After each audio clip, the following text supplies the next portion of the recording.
আসসালামু আলাইকুম। একটা বোর্ড নিয়ে নিলাম এবং বোর্ডের পিছনে দুটো ফুটো ছিল ছোট ছোট, সেটা আমি স্কচ টেপ দিয়ে বন্ধ করে দিলাম। অনেক দিন পর একটা সি থিম এর কাজ করব, তো ভাবলাম আপনাদের সাথেও একটু শেয়ার করি। বোর্ডটায় প্রথমে আমি একটা হোয়াইট কালারের কোট দিয়ে নিচ্ছি। এটা অ্যাক্রিলিক কালার বা ফেব্রিক্সের কালার, যে কোনো কালার দিয়ে আপনি করতে পারেন।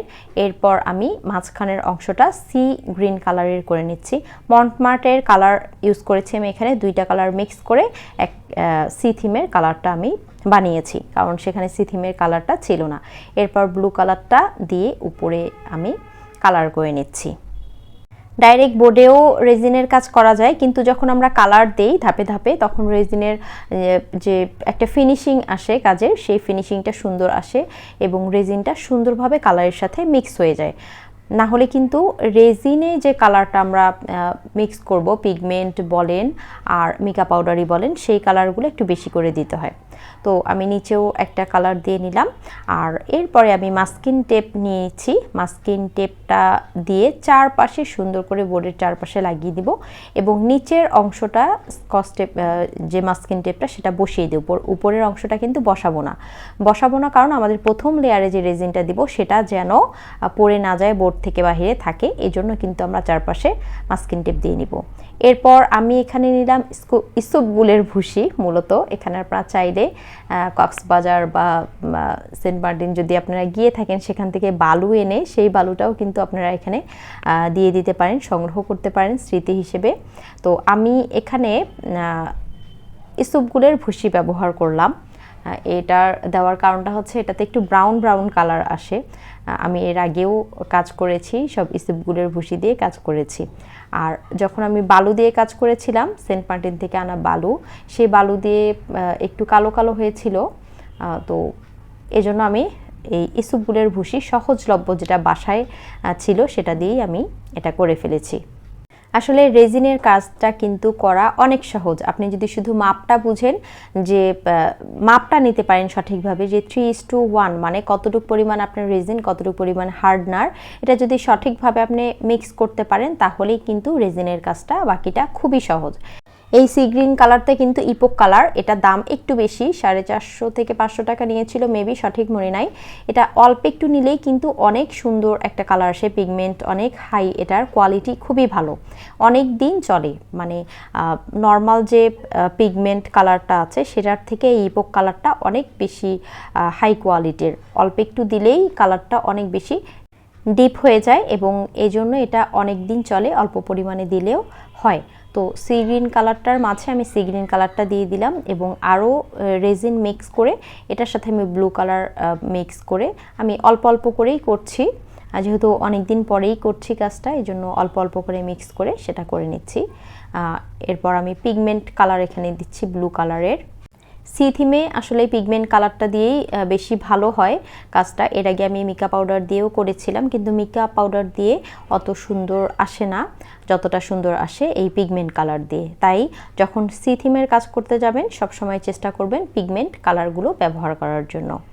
তো কাজ করার সময় অনেক বাধা বিপত্তি আসে। আমার এই কালারটা একটু জমে গিয়েছিল, আমি কাঠি দিয়ে ভিতরে ঢুকিয়ে তারপরে বের করলাম। এগুলো হতেই পারে, কাজ করার সময় আসলে সমস্যা হতেই পারে।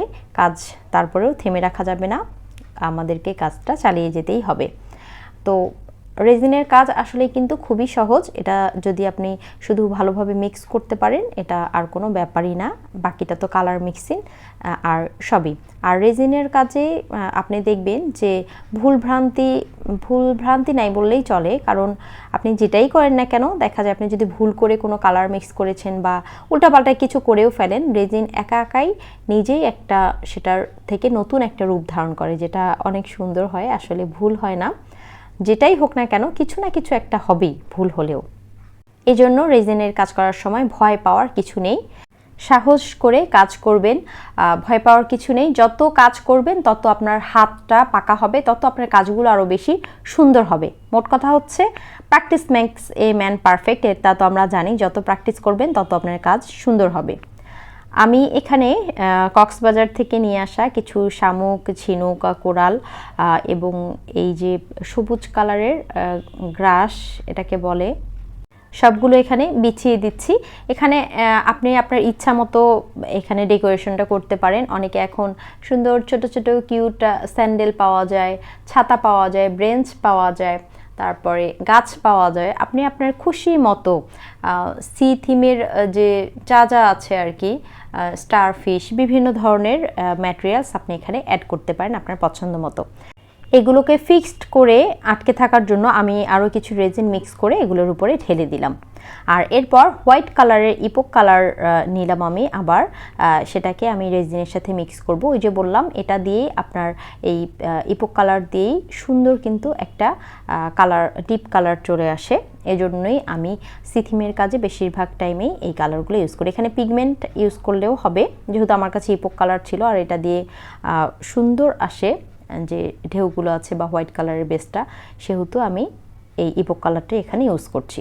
এবং আবার ট্রান্সপারেন্ট রেজিন দিয়ে দিলাম, মানে নর্মাল রেজিন মিক্স করে এখানে দিয়ে দিলাম, যেন এই হোয়াইট কালারের যে এখন ঢেউগুলো যাবে সেগুলো যেন এই ট্রান্সপারেন্ট রেজিনের উপরে যায় সুন্দরভাবে। এই জন্যই কিন্তু আরেক লেয়ার আমি দিয়ে দিলাম। আর আমি এখানে আমার হট যে এয়ারগানটা আছে, যেটা দিয়ে আমি এখন এই ঢেউগুলো সুন্দর করে তুলতাম, সেটা খুঁজে পাচ্ছিলাম না। এজন্য আমি বাধ্য হয়ে স্ট্রয়ের সাহায্যে এটা করছি। তো আমি এর আগেও কিন্তু স্ট্রয়ের সাহায্যে কাজ করেছিলাম যখন প্রথম আমার এয়ারগান আমি কিনিনি। আসলে অজুহাত দিয়ে কিন্তু কাজ আটকানো যাবে না। আমি এই যে আমার এয়ারগানটা, হট এয়ারগানটা যে খুঁজে পাচ্ছি না, এই জন্য কাজ বন্ধ করে রাখবো, সেটা কিন্তু না করে আমি হাতের কাছে যেটা ছিল সেটা দিয়েই চেষ্টা করলাম কাজটা করার।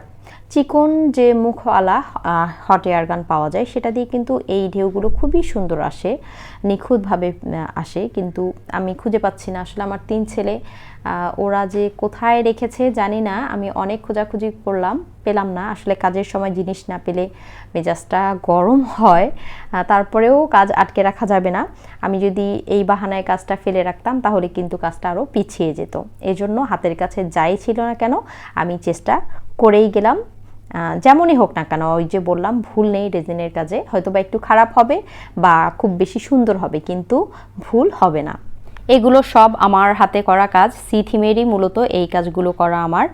তো এগুলো আস্তে আস্তে আমি করেছি অনেক দিন ধরে। তো আপনাদের সাথে আসলে শেয়ার করা হয়নি, তো আমি রিসেন্টলি রেজিনের কাজ শেয়ার করা শুরু করেছি আপনাদের সাথে।